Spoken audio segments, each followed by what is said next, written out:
Cədvələ əsasən x-i hesablayın. Quru çəkisini verib darıda qramla. Deməli, darının quru çəkisi 12-dirsə, onun toxum düzəldikdən sonraki çəkisi nə qədər olur? Darı bilirik ki, x özü idi quru çəkisi. O su udurdu nə qədər? Deyirdi ki, 4 dəfə az. Yəni 0,25 x su udurdu. Tamam. 12 öz çəkisidirsə, onu 4 dəfə azaltsaq, 12 bölək 4, 3 olacaqdır. Yəni 0,25x de olacaqdır 3 qram. Cəm toxum düzəlindən sonra A bərabərdir. Olacaqdır 12 üstə gələk 3.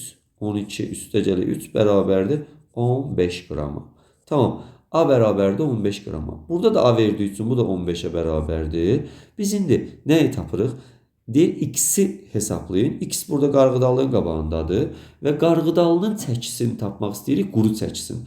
Əgər toxum düzələndən sonra bu 15 qram olubdursa, quru çəki nə qədərdir? Qarğıdalını yazaq bura. Qarğıdalı da x idi. Öz çəkisinin yarısı qədər 0,5 x sudurdu.